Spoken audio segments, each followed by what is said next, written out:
ką čia taip mastai? Apie moteris. Oi, man nepatogu siūlytis, bet gal galiu kam nors padėti. Nežinau, mieloji, tu esi labai jauna. Nesuprasi mano baimės.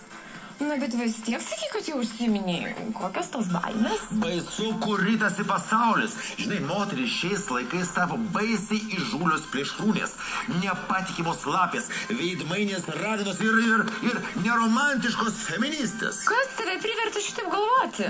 Pažiūrėk pati. Kalėdos pasibaigė, o va stebuklai vis dar tęsiasi. Eglija Vaitkevičė, sugalvojusi užpakaliuką kraipyti Seime, susitaikė su savo gyvenimo ir visų kitų reikalų draugu Laimu Fergisu. Juk su vyru pašonėje solidžiau rinkimuose atrodys. Dar visai neseniai visas spauda skelbė, kad burlesko šokėja metė savo prodiuserį per kairę kulšį. O dabar Fergi ne tik su Laimu už rankučių susikibusi vaikšto. Porelė net apie bendrus vaikučius bei anūkėlius įsisvajojo. Mes turime bendrai 4 vaikus. Reiktų 5, man. Jo. Reiktų pagalvoti. Ačiū už pasiūlymą. Gerai, pagalvosim dabar nuo 0 metų.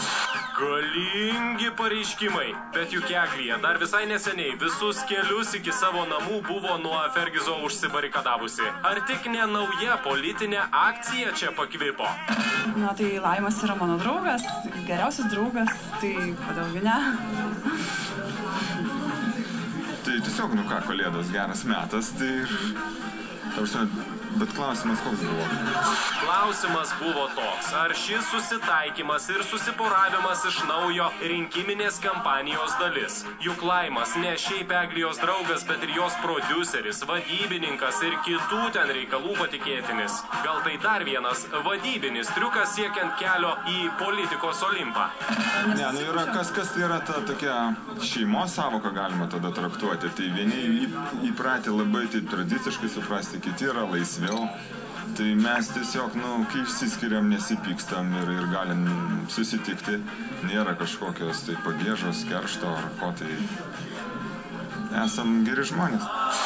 Va, kaip gražiai skamba, beveik rinkiminiai šūkiai. O kaip graži šeiminėlė be būrio vaikučių. Tiesa, per abudu porelė jau turi 4 vaikus.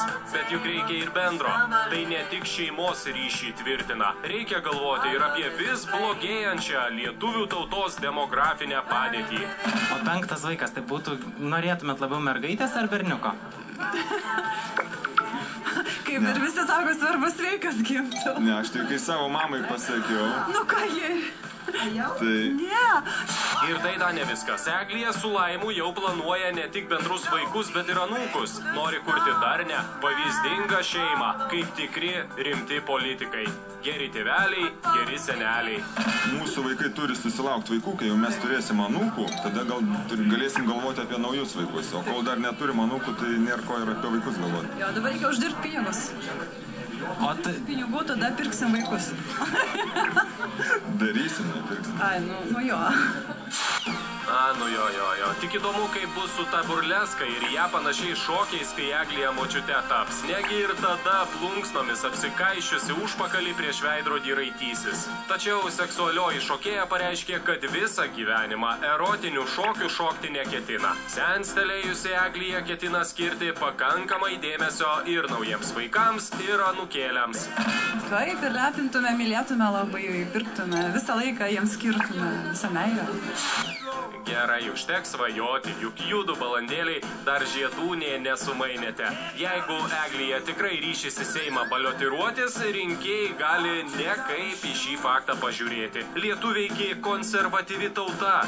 Negana to, kad Eglija pusnuogė raitosi, tai dar ir sugyventinį turi.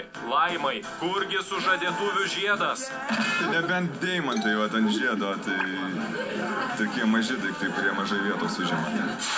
Tiks ir deimantai, kad tik greičiau. Juk Seimo rinkimų karštinė jau nebe už kalnų. Paskubėkite, mielieji, jeigu norite į šį traukinį su visu prestižu dar suspėti.